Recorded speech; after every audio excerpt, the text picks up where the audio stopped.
Hello everyone, कैसे हो आप सभी लोग। आई होप आप बहुत अच्छे होंगे और अच्छे से तैयारी भी चल रही होगी। सो आज हम करने वाले हैं मंथली एमसीक्यू सीरीज का part 6 for the month of July.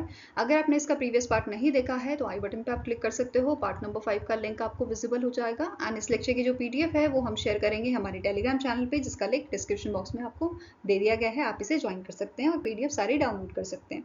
Okay, तो चलिए जल्दी से स्टार्ट करेंगे आज का लेक्चर।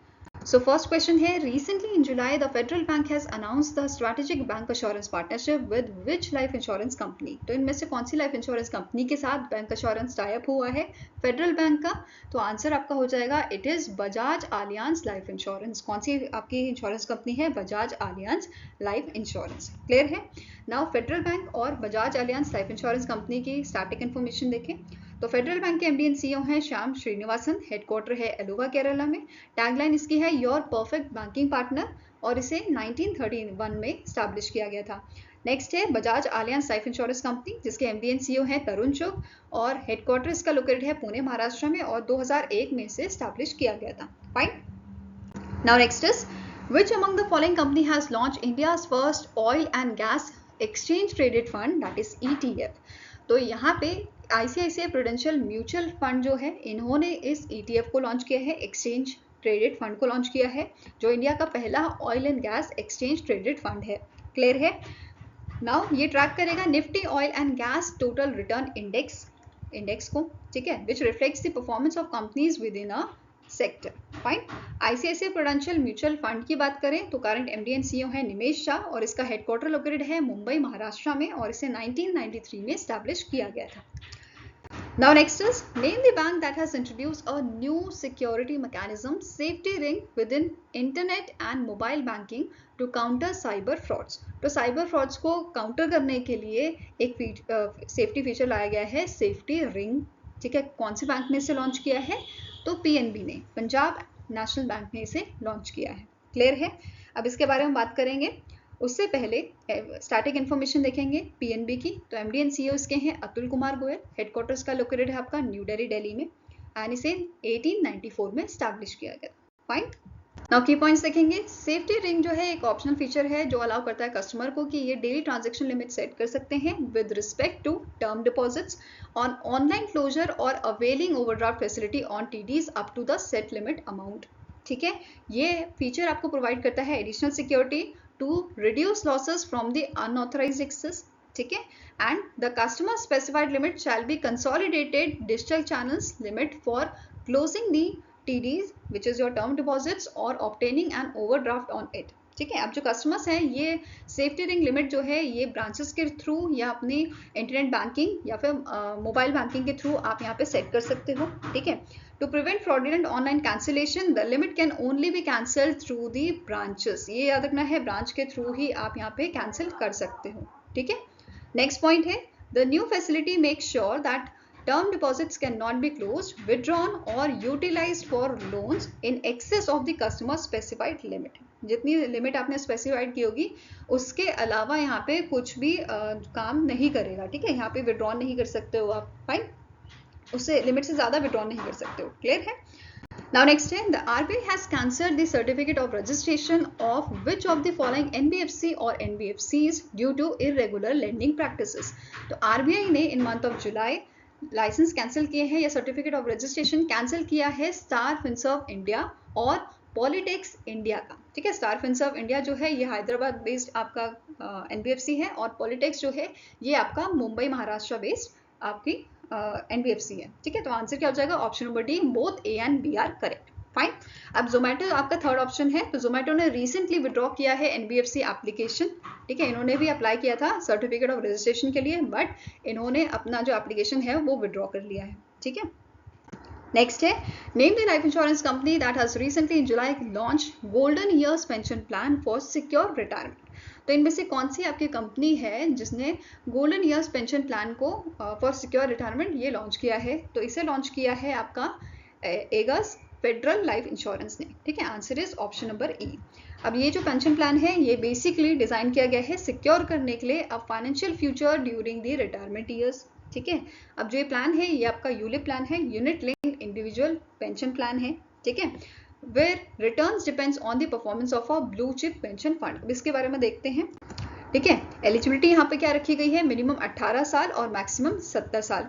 मेच्योरिटी आपकी एज है 45 years and for classic option it is 80 years and for golden weavers of a premium option ये आपकी 70 साल है। ठीक है। पॉलिसी टर्म मिनिमम 10 साल का है और मैक्सिमम 40 ईयर्स का है। तो ये सारी डिटेल आप यहाँ पे देख सकते हो। प्रीमियम पेमेंट मोड आपका सिंगल पे है, ईयरली, हाफ ईयरली और मंथली है। फाइन।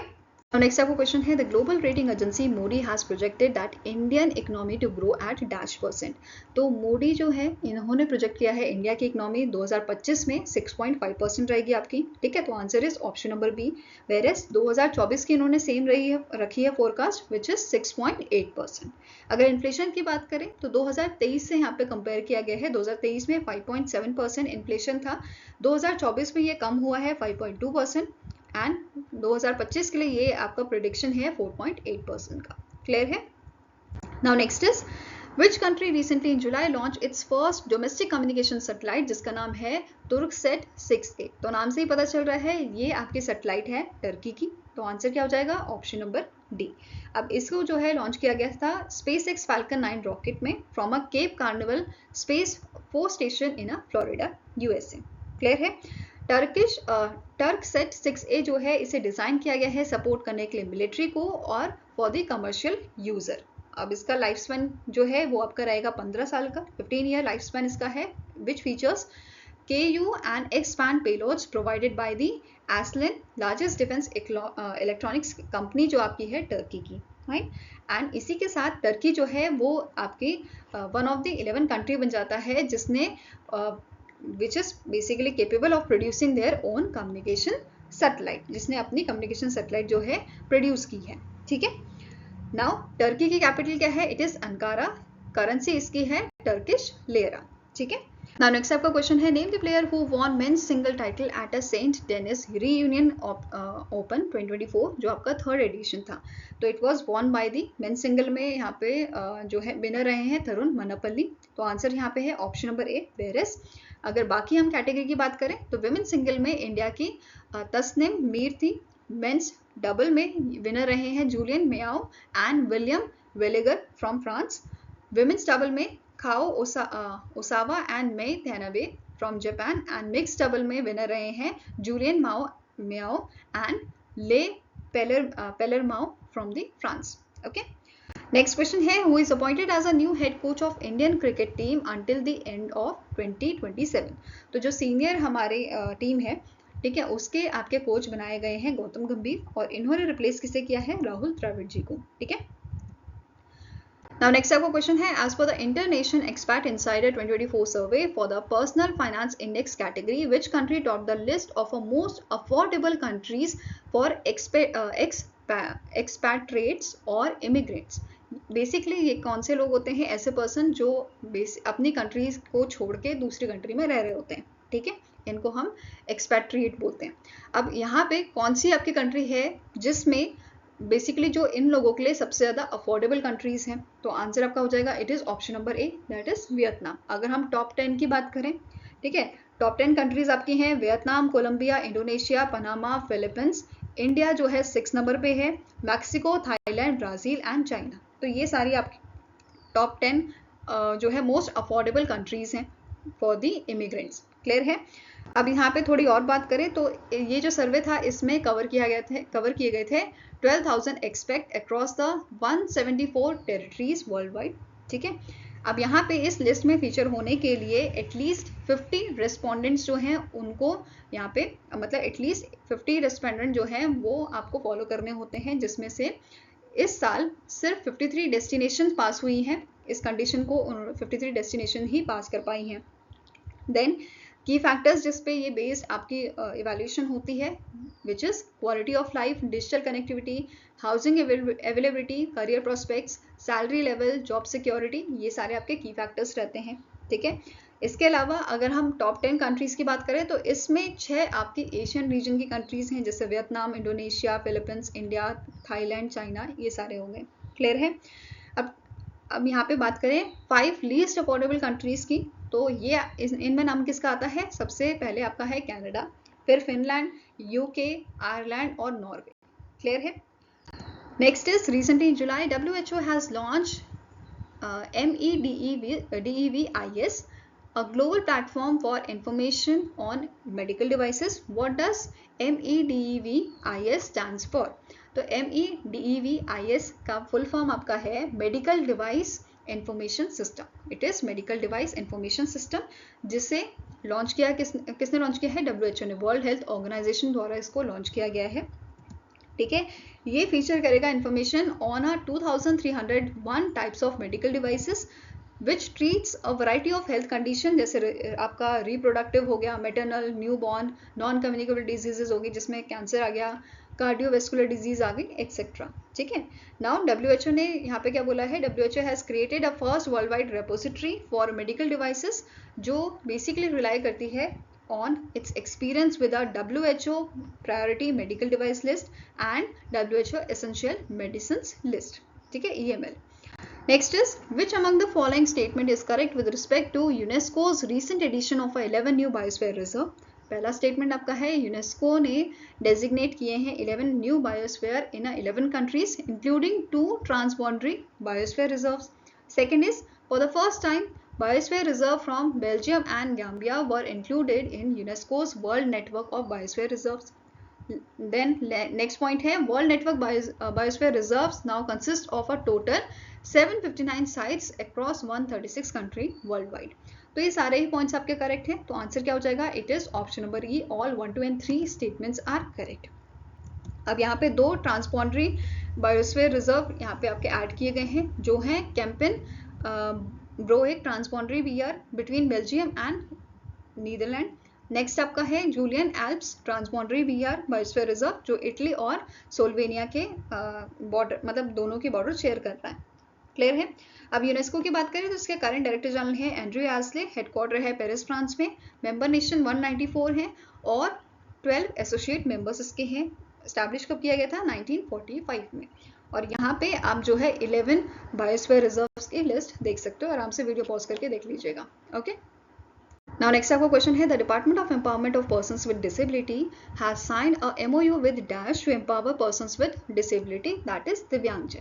तो इनमें से कौन सा आपका जो ऑर्गेनाइजेशन है या NGO है जिन्होंने department of empowerment of persons with disability के साथ जो है आपका MOU साइन किया है? तो answer here is Enable Me Access Association. कौन सी आपकी ये फाउंडेशन है? Enable Me Access Association. Clear है.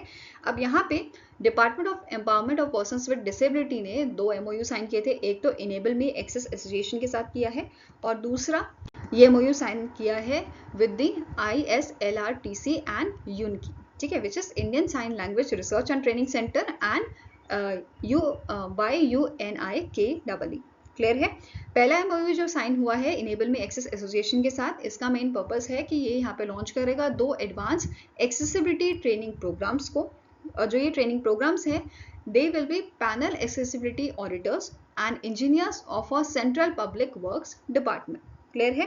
नेक्स्ट MOU आपका है, इसका प्राइमरी ऑब्जेक्टिव क्या है कि प्रोवाइड करना फ्री और accessible skill to the deaf community and their youth. अब इससे क्या होगा, जो ये यहाँ पे जो आपको स्किल नॉलेज प्रोवाइड करेंगे, इससे जो डेफ यूथ हैं they will be able to advance their careers, secure करेंगे high quality jobs and they will receive promotion in their current jobs. साथ ही this skill training program will enable deaf youth to pursue their passions, earn living through the freelancing and become self reliant in terms of a livelihood. Clear है. ये दोनों MOU क्यों sign हुए थे? दिव्यांग जन को एम्पावर करने के लिए. क्लियर है. Next is, the RBI released its Financial Inclusion Index for financial year 2024, which stood at dash up to 60.1 in March 2023. तो मार्च 2023 में ये आपका था 60.1 और इस साल फाइनेंशियल ईयर 2024 का ये मेंशन किया गया है 64.2. क्लियर है. अब इसके बारे में थोड़ा डिटेल में देखते हैं. जो फाइनेंशियल इंक्लूजन इंडेक्स है ये RBI ने रिलीज किया है. ठीक है. अब FI इंडेक्स होता क्या है? ये कॉम्प्रिहेंसिव मेजर है. ठीक है, किस चीज के लिए? ऑफ अ फाइनेंशियल इंक्लूजन, जिसमें 0 से 100 रैंकिंग दी जाती है, with 0 representing complete financial exclusion and 100 जो है ये रिप्रेजेंट करता है फुल फाइनेंशियल इंक्लूजन को. क्लियर है. अब इसे हर साल एनुअली आपका जो है पब्लिश किया जाता है इन मंथ ऑफ जुलाई. ठीक है.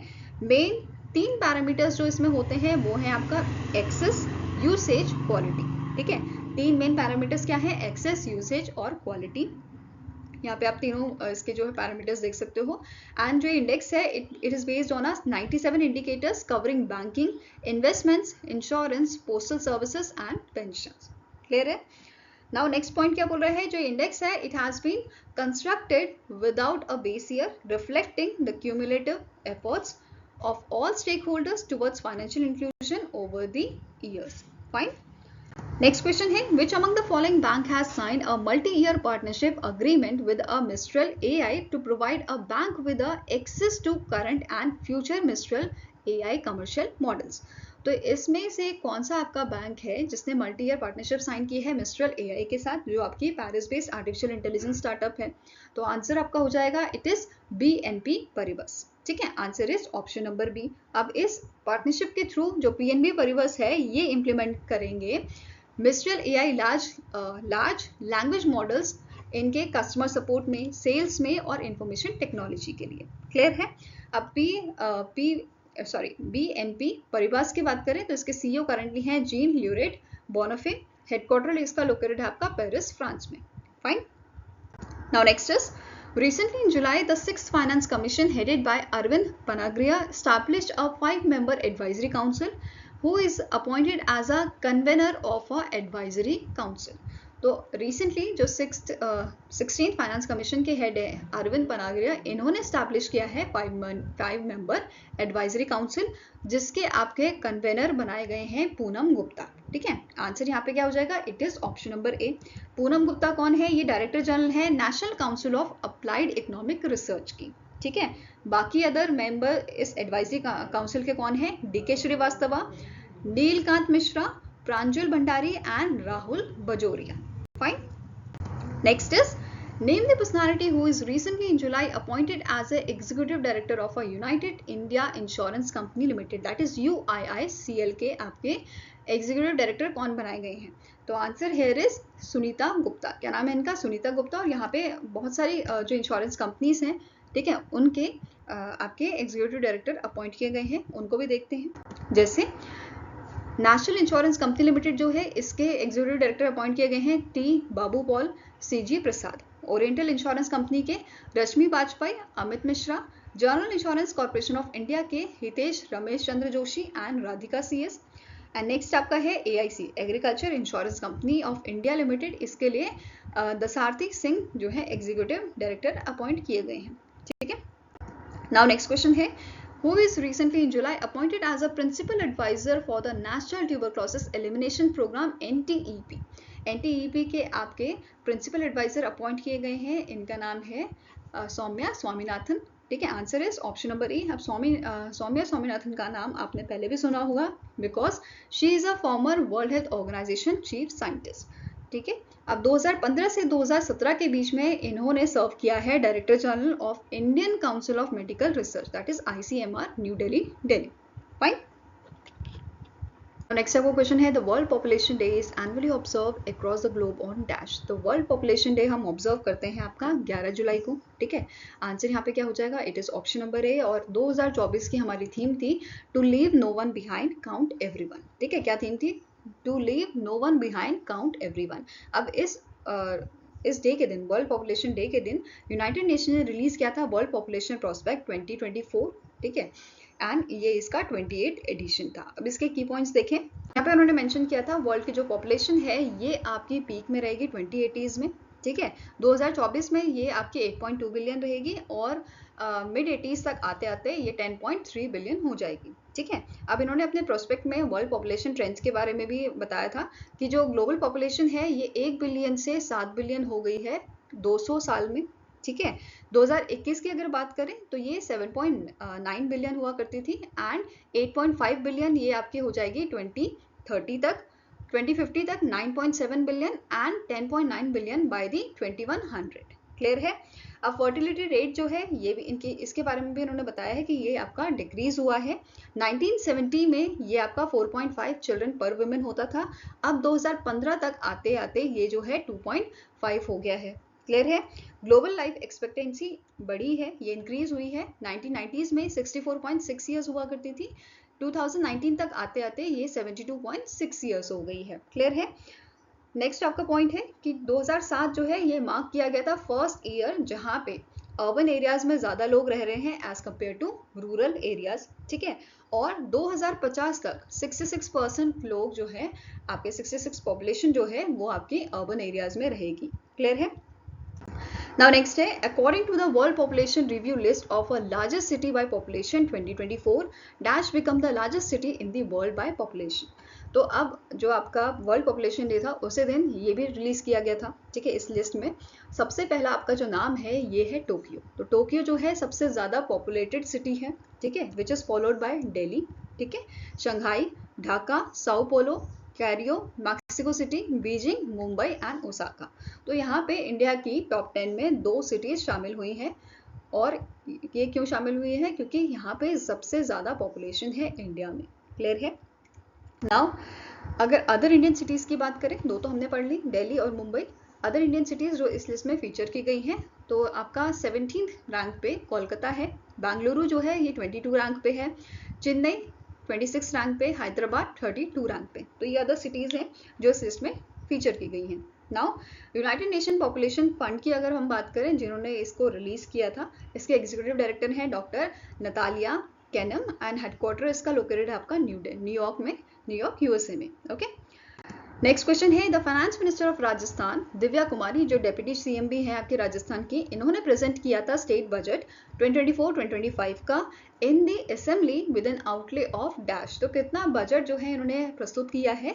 तो आंसर आपका हो जाएगा 4.95 लाख करोड़ का, ठीक है। कितना बजट है? 4.95 लाख करोड़ का। और इनका एम है कि ये ट्रांसफॉर्म करेंगे राजस्थान को into a $350 billion economy as a part of a action plan of developed Rajasthan at the rate 2047. Okay.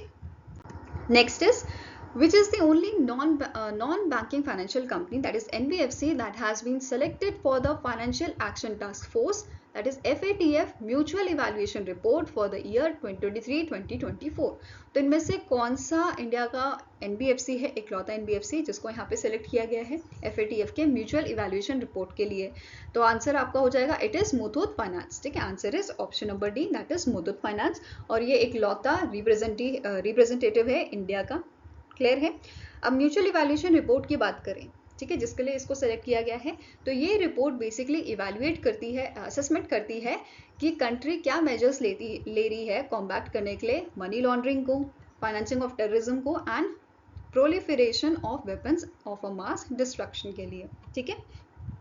अब इसे कंडक्ट कौन करता है? तो FATF इसे कंडक्ट करता है एंड ये प्रोवाइड करता है in depth analysis, description of countries anti money laundering and counter terrorist financing system, और साथ में ये की रिकमेंडेशंस भी प्रोवाइड करता है ताकि इस सिस्टम को स्ट्रेंथन किया जा सके और मजबूत किया जा सके। क्लियर है। नाउ थर्ड आपका पॉइंट है कि ये इवैल्यूएशन, बेसिकली ये आपका इवैल्यूएशन है जो बेस्ड होता है वेरियस पैरामीटर्स में, जैसे action taken by the Indian law enforcement agencies, leading industries bodies and institution जैसे बैंक्स और NBFCs हो गए among others, to combat the money laundering, terrorism financing and proliferation financing, ठीक है। अब यहाँ पे MER जो है इंडिया का, ये अडॉप्ट किया गया था during the 6th and final plenary session जो आपका FATF का हुआ था इन मंथ ऑफ जून, ठीक है। और under the presidency of T Raja Kumar, जो आपका कहाँ पे हुआ था? सिंगापुर में हुआ था 26 जून से 28 जून तक। क्लियर है। नाउ FATF की बात हो रही है, तो इसे स्टैब्लिश कब किया गया था? 1989 में। प्रेसिडेंट इसके करेंटली हैं Elisa de Anda Madrazo. Member nation इसके हैं आपके 39। हेडक्वार्टर लोकेटेड है पेरिस फ्रांस में, और इंडिया इसका मेंबर बना था 2010 में, ठीक है। मुथूट फाइनेंस की बात करें तो करंट MD इसके हैं जॉर्ज अलेक्जेंडर मुथूट, और हेडक्वार्टर लोकेटेड है आपका कोची केरला में। ओके। नाउ नेक्स्ट क्वेश्चन है, which of the following species has been recently in July reclassified as endangered from the near threatened in IUCN red list? तो ये आपकी स्पीशीज है बीजा वॉल लिजर्ड, ठीक है। Answer is option number D. और इसे जो है एंडेंजर्ड की लिस्ट में क्यों डाला गया है? क्योंकि इसकी पॉपुलेशन 50% रिड्यूस हो गई है सिंस 2010, ठीक है।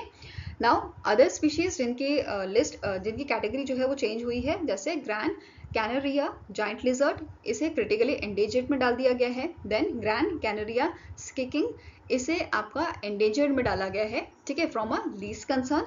And La Gomera giant lizard जो है इसे जो है क्रिटिकली एंडेंजर्ड में डाल दिया गया है फ्रॉम द एंडेंजर्ड। ठीक है, तो यहाँ पे इंप्रूवमेंट देखने को मिला है।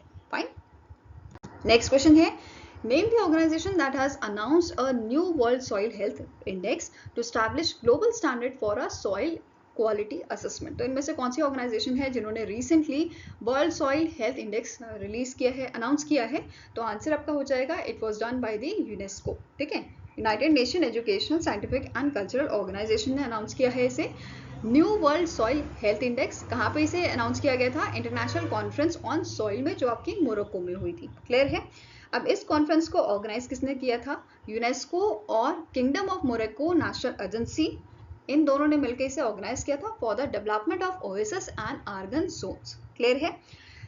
नाउ यूनेस्को ने यहाँ पे क्या बोला है? They will also launch the pilot program for the sustainable management of soils and landscapes in around 10 natural sites protected under the biosphere reserve program. Fine. अब इसके दो गोल हैं। पहला, इवेल्युएट करना efficacy of a management techniques and implemented in these cities. साथ में ensure करना that the most effective of these methods can be implemented in other parts of the world. Clear है? नेक्स्ट है, Dash is said to become the first state in India to publish a People's Biodiversity Register, that is PBR, across all local bodies. तो इनमें से कौन सा Indian state है जो पहला स्टेट ऐसा बना है जो पब्लिश कर रहा है पीपल बायोडाइवर्सिटी रजिस्टर? तो आंसर आपका हो जाएगा इट इज केरला। ठीक है, कौन सा स्टेट है? It is the Kerala. और Kerala state biodiversity board complete the updation of a PBR in a 50% of our local bodies in a state before the end of 2024. Clear है? अब यहाँ पे इन्होंने मेंशन किया है जो ताजाकारा आपके फर्स्ट ग्राम पंचायत है केरला की, and one of the first in Kerala to update and publish the second volume of a comprehensive PBR which is people's biodiversity register, जो एक डॉक्यूमेंट होता है on a local biological resources and traditional knowledge. Clear है? I hope guys आपको video पसंद आया हो। पसंद आए तो लाइक एंड शेयर जरूर कीजिएगा और हमारे साथ जुड़ने के लिए हमारे चैनल को सब्सक्राइब कीजिएगा। अगर आपके कुछ सजेशन है तो आप हमें मेल कर सकते हो benchmarkstudy007@gmail.com पे, या फिर आप हमें कमेंट सेक्शन में भी लिख सकते हैं। सो मिलेंगे ऐसे ही नेक्स्ट वीडियो के साथ। Till then take care, have a nice day and all the best for your preparations.